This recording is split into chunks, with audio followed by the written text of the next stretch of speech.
Bismillah, Alhamdulillah, wassalatu wassalamu ala nabiyyina wa sayyidina Muhammadin Rasulillah sallallahu alaihi wasallam. Al-hadirun wal hadirat yang dimuliakan Allah subhanahu wa ta'ala. InsyaAllah pada sore hari ini kita akan mulai membacakan mudarasah dan mudzakarah kitab Al-Hikam, yang akan dilanjutkan dengan qiraatu al-ada'iyah al-Qur'aniyah wa ada'iyati al-ahadith an-nabawiyah. PDF dari kitab Hikam, syarah juga kitab Hikam karangan Asy-Syaikh Al-Alamah Abdullah bin Alawi Al-Haddad yang disyarah oleh Asy-Syaikh Al-Alamah Ahmad Ghazali Muhammad Fathullah hafizahullah ta'ala dari Madura. Kitab PDF Hikam nomor 1 dan syarahnya sudah saya share di Telegram, dan nanti insya Allah rekamannya akan berupa suara maupun video YouTube insya Allah. Bismillahirrahmanirrahim. Kita membaca Al-Hikmatul Ula, hikmah yang nomor 1. Kita akan membaca Al-Hikmatul Ula, hikmah yang nomor 1. Judul dari syarahnya ini adalah An-Nafahat Al-Imdadiyah Al-Hikam Al-Haddadiyah. Bismillahirrahmanirrahim. Al-Hikmatul Ula, hikmah yang pertama. Al-khalqu ma'al haqqi, makhluk bersama al-haqqi yaitu Allah. La yakhlu, tidak lepas, ahadun minhum, seorang makhluk termasuk manusia, min an yakuna fi ihdad dairataini, tidak lepas dari satu di antara dua keadaan. An yakuna fi ihdad dairataini, tidak lepas berada di antara satu dari dua keadaan.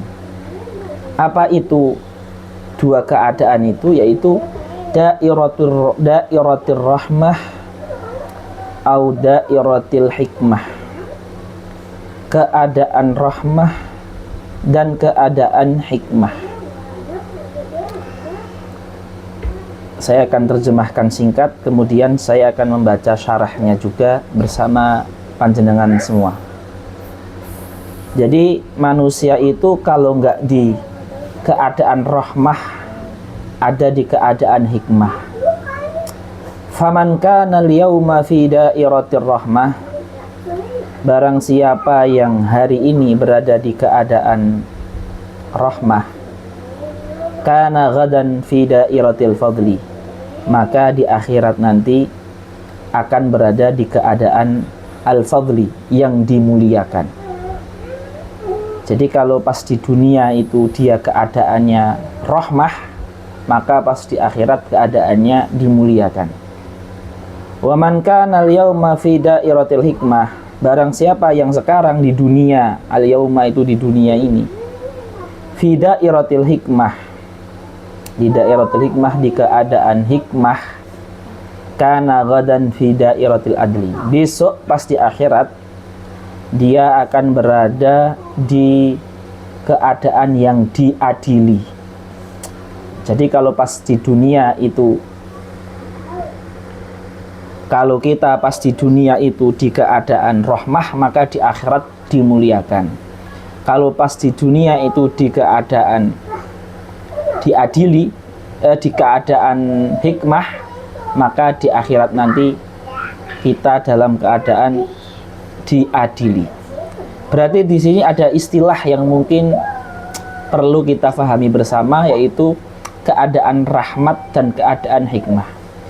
Keadaan rahmat adalah keadaan ketika kita memilih untuk melakukan ketaatan. Itu namanya keadaan rahmat. Artinya ketika kita memilih untuk melakukan ketaatan, kita sedang diberi rahmat oleh Allah. Dan tidak boleh kita berhujjah dan berargumen dengan dalil, loh saya ditakdirkan sekarang ini berbuat maksiat, berarti saya nggak dirahmati Allah. Karena manusia itu baru tahu ditakdirkan maksiat kan setelah takdir terjadi. Sebelum takdir terjadi kan dia bisa memilih. Wong dia baru tahu takdir maksiat juga setelah maksiat, bukan sebelum maksiat. Berarti dia tetap diiqab. Ketika orang memilih untuk bermaksiat, itu dinamakan berada dalam keadaan hikmah. Ketika orang memilih maksiat, dia berada dalam keadaan hikmah, maka nanti di akhirat dia ada di keadaan yang diadili. Jadi kalau di dunia di keadaan rahmat, maka di akhirat di keadaan dimuliakan. Kalau di dunia di keadaan hikmah, maka di akhirat nanti dia diadili. Sekarang kita membaca syarahnya bersama-sama. PDF yang sudah kami share 2 halaman, bisa dicatat ataupun kita renungi bersama. Al-khalqu, artinya adalah alladzina khalaqahumullah ta'ala min insin wa jin. Al-khalqu ini mencakup manusia dan jin. Ma'al haqqi, bersama haqqi, yaitu Allah subhanahu wa ta'ala. La yakhlu ahadun minhum min an yakuna fi ihdad dairatain. Tidak lepas seorang manusia ataupun jin di dunia ini dari salah satu dari 2 keadaan. Imma an yakuna fi dairatir rahmatil ilahiyah, imma dia berada di keadaan rahmatnya Allah, au yakuna fi dairatil hikmatil lati auda'aha Allahu fih, atau dia berada dalam keadaan hikmah. Faman kana al-yauma ay inda duhurihi fi hadzal wujudi, barang siapa pas dia berada di alam ini, fi dairatur rahmah, di keadaan rahmah. Apa arti dairatur rahmah? Ditafsirkan oleh syarih bi an yuwaffiqahu ila tahsili ma yurdihi wajtinabi ma yuskhituh. Ketika mendapatkan taufik untuk melakukan yang Allah ridhoi dan menghindari yang Allah murkai, itu berada di daerah rahmah. Berarti ini merupakan isyarah dari Al-Imam Abdullah bin Alawi, bahwasanya ketika manusia itu memilih untuk berbuat amalan yang soleh, itu adalah rahmat Allah yang harus kita syukuri. Jangan sampai menisbatkan ke diri kita sendiri, karena itu bisa menjadi sebab kufur nikmat. Padahal la in syakartum la azidannakum, ketika kita berbuat ketaatan dan menisbatkan ke Allah, maka akan ditambah ketaatan yang lain. Wala in kafartum inna adzabi lasyadid. Tapi ketika kita tidak menisbatkan ketaatan kita kepada Allah, maka Allah akan mengurangi ketaatan kita, dan naudzubillah apabila sedikit demi sedikit mengarah kepada kemaksiatan. Kana ghadan, maka orang yang berada di keadaan rahmat, kana ghadan ay fi yaumil qiyamati alladhi huwa yaumul jazai, besok di hari kiamat yang mana itu adalah hari pembalasan. Fi dairatil fadli, dia berada di keadaan al-fadli, yang dimuliakan. Fakullu ma faza bihi min jazai amalihi sholihi minar rahmati wal maghfirati wa na'imil qabri wa jannatin na'imi wa ghairi dhalika la yakunu mustahaqqan lahu bi'amalih.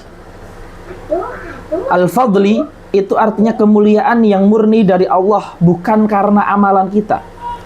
Karena jikalau nikmat surga, maghfirah, surga, naim, ya, semua itu murni karena amalan kita, Berapa banyak amalan kita itu yang sudah dikurangi untuk mengkafaroi dosa-dosa kita.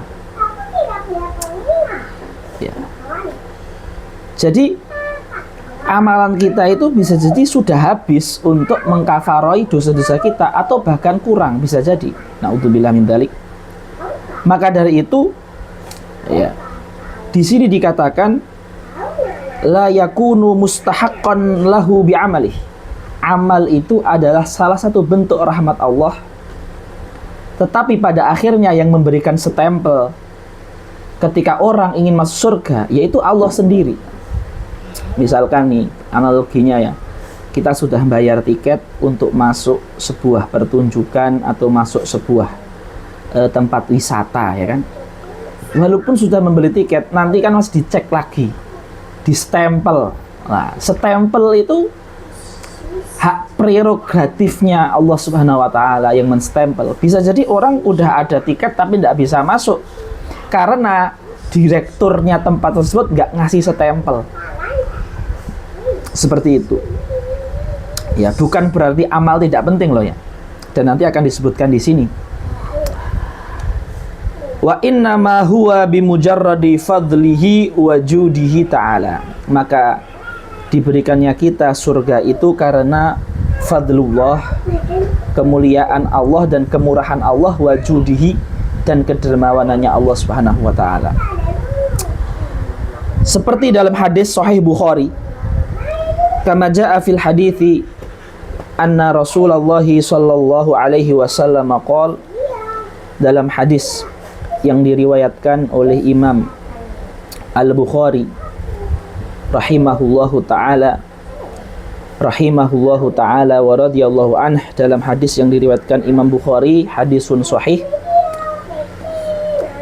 lan yudkhila ahadan amaluhu al-jannah, tidak akan amalan seseorang menjadi sebab hakiki,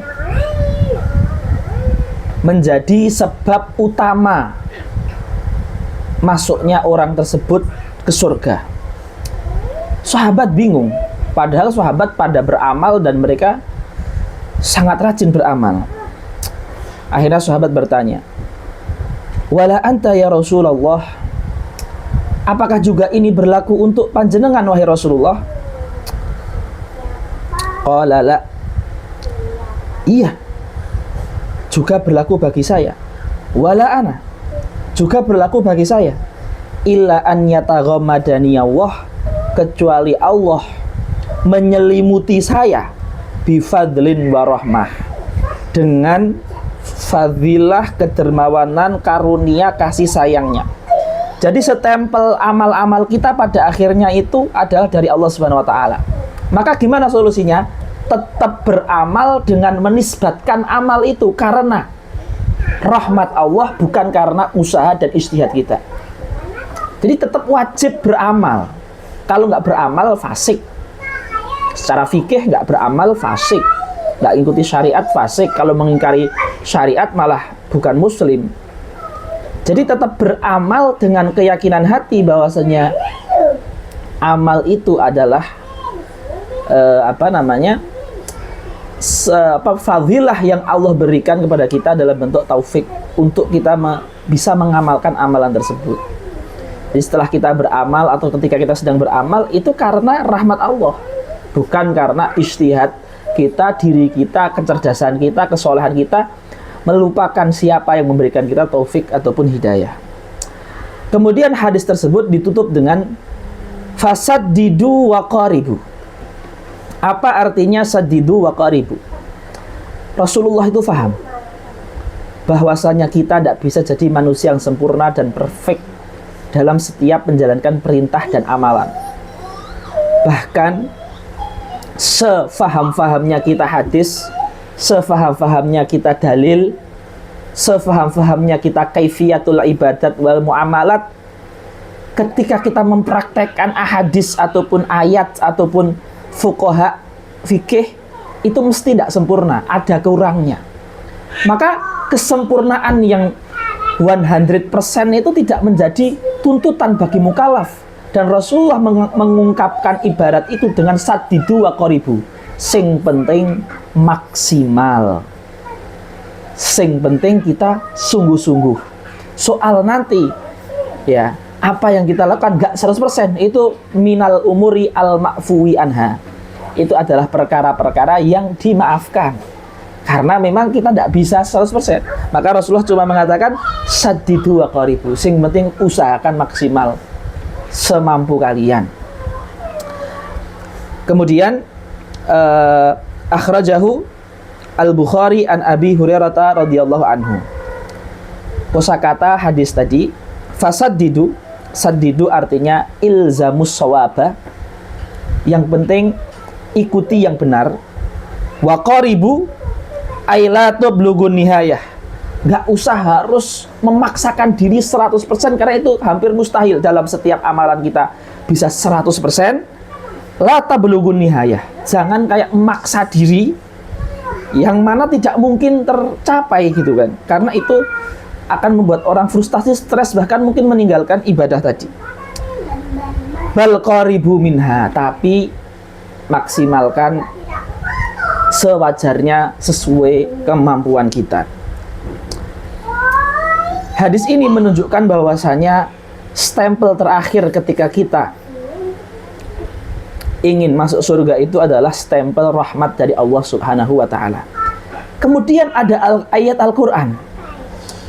Berarti hadis ini mengatakan surga itu sebabnya adalah rahmat Allah. Amalan yang disestempeli oleh rahmat Allah, tidak semata-mata amalan semata. Tetapi ada ayat Al-Quran di surat An-Nahl ayat 32. A'udzu billahi minasyaitonir rajim. Udkhulul jannah bima kuntum ta'lamun. Masuklah kalian surga karena amalan-amalan kalian. Yang hadis tadi karena rahmat. Tapi yang di ayat Al-Quran karena amalan. Apakah ada kontradiksi di antara dua hadis ini? Jawabannya tidak ada. Bagaimana mengkompromikan dua ayat, dua dalil yang sama-sama sahih? Yang satu ayatun Qur'aniyah, yang satu hadisun nabawiyun sahih. Disebutkan li'annal manfiya fil hadisi al-istihqaqu.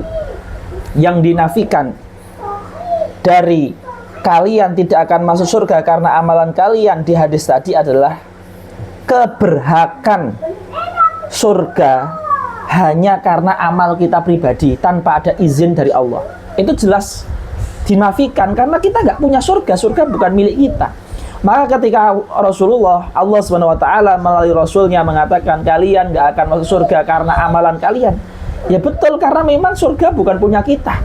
Sehingga kita bisa masuk terserah kita dengan kehendak kita dan amal-amal kita. Wong surga bukan milik kita. Nah, itulah yang dinafikan dari hadis. Al-manfiyu fil hadisi istihqaqul jannah bi'amalil bashar. Itu yang dinafikan.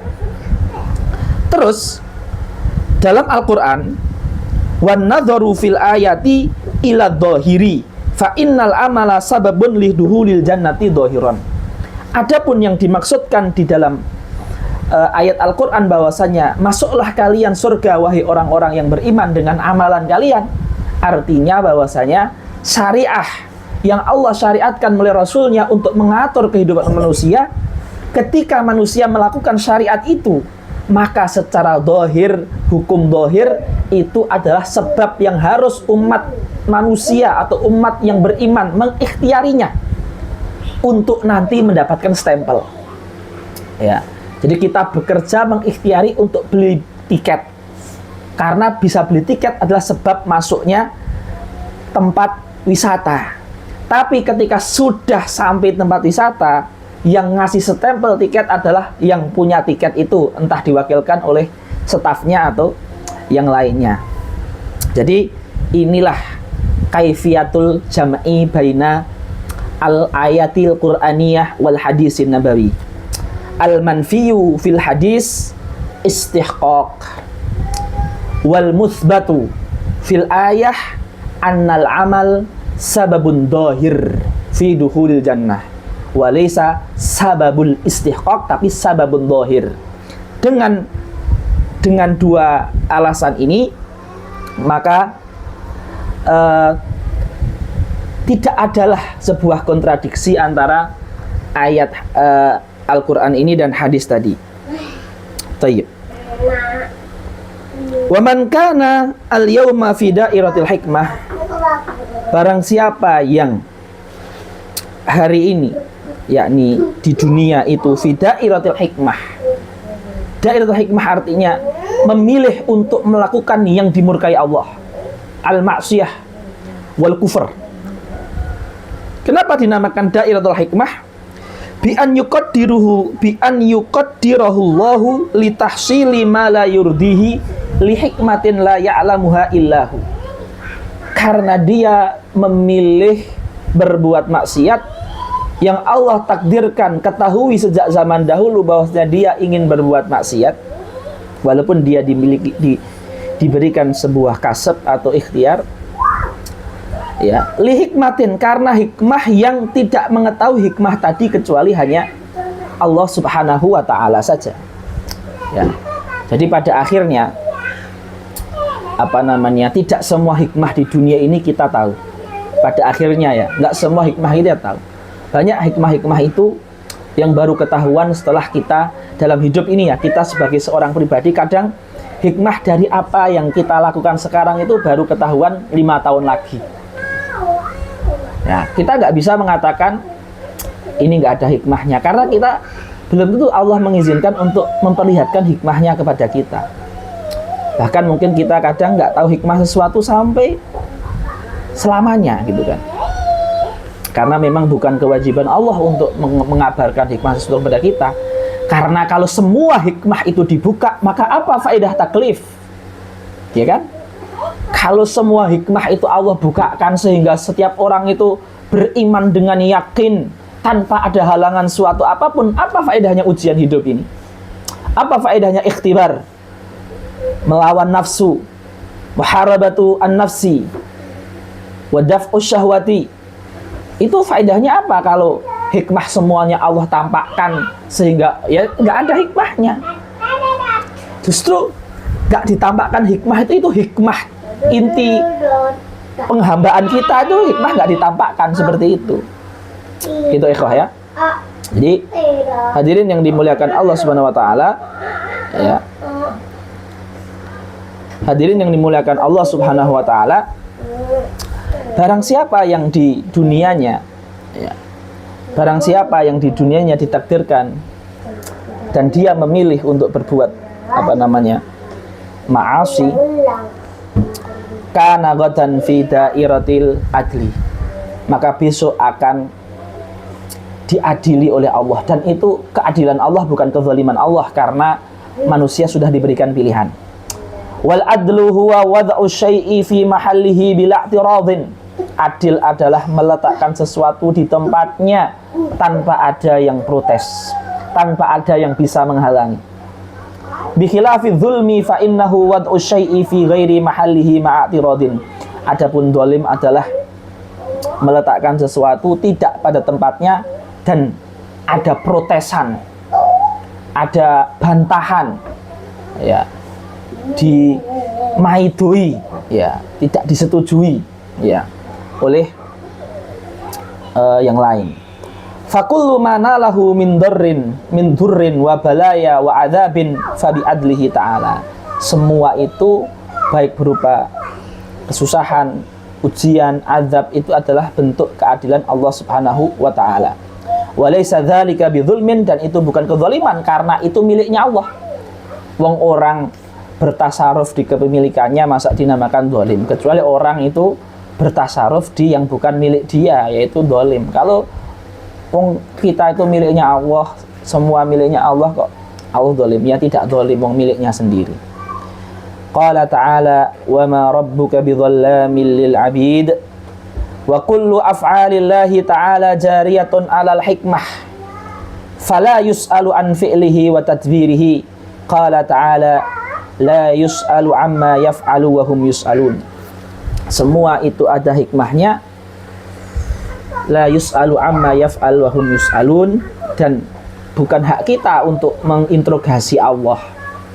Wong kita makhluk kok ama macem-macem, karyawan kok macem-macem, pengen tahu kenapa seluk-beluk direktur bos itu mengumpulkan ini. Karyawan ya sudah job desk-nya, tupoksinya itu apa, fokus itu, nggak usah mikirkan kerjaannya direktur.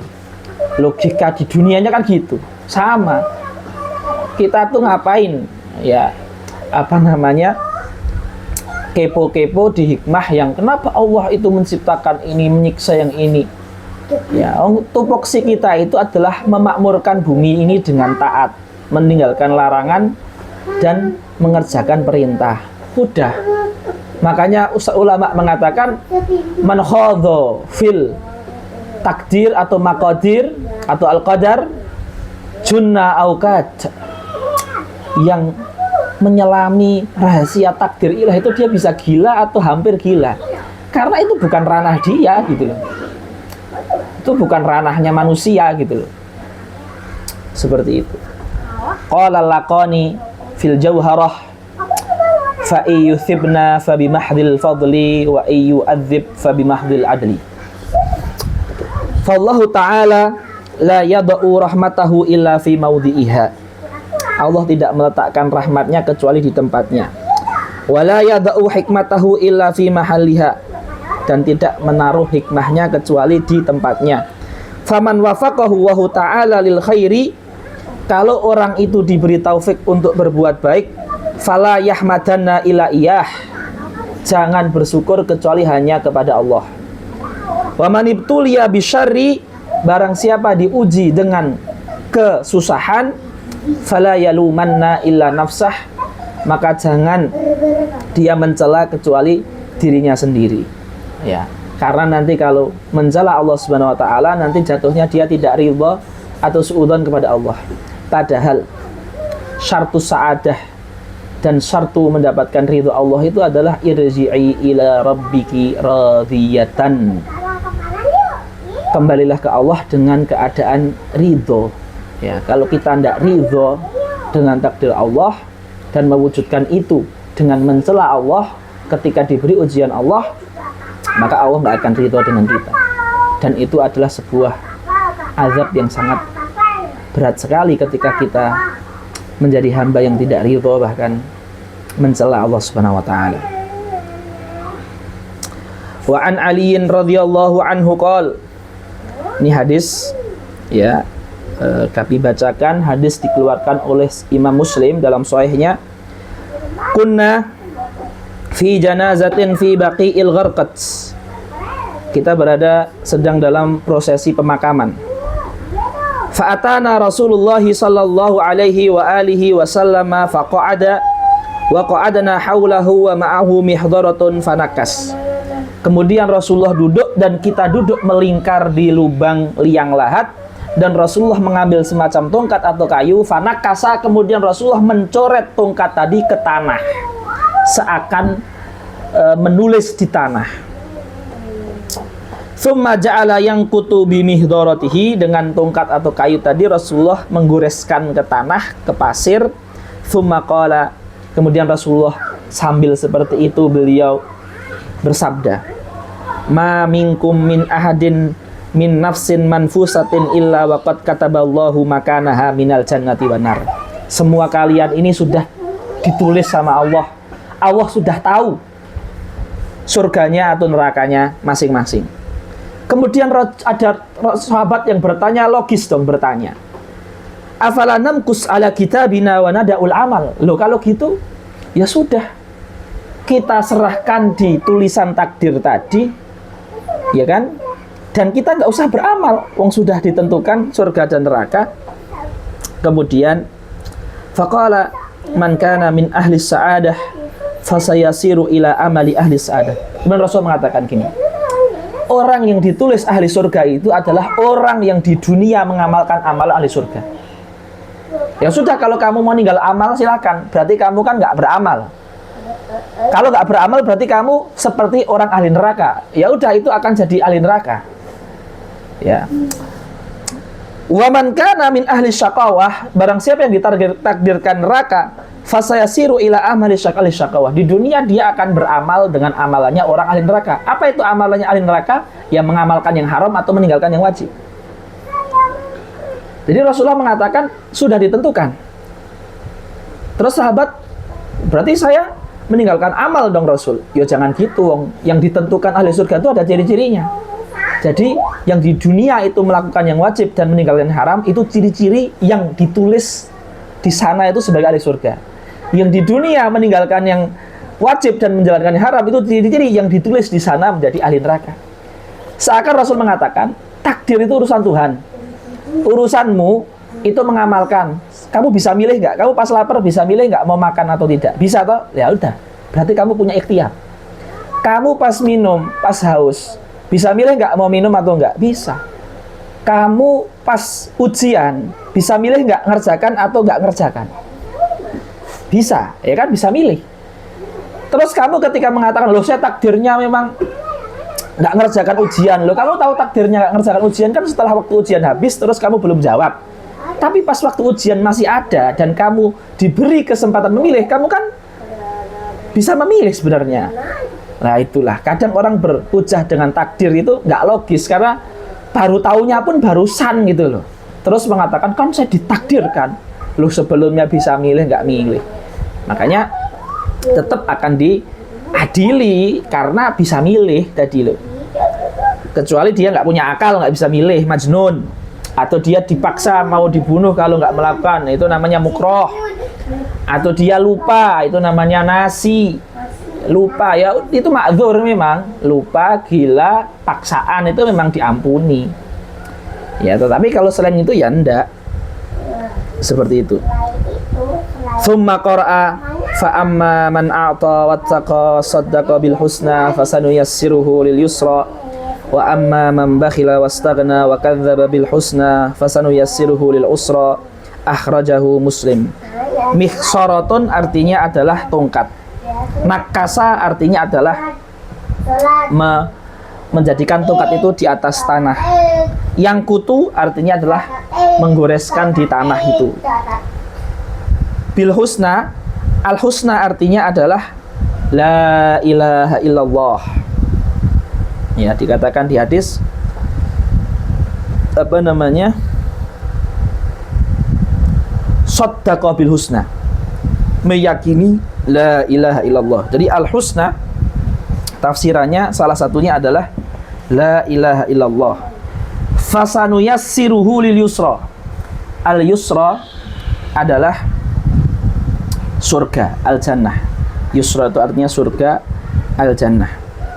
Lil usra itu artinya adalah neraka.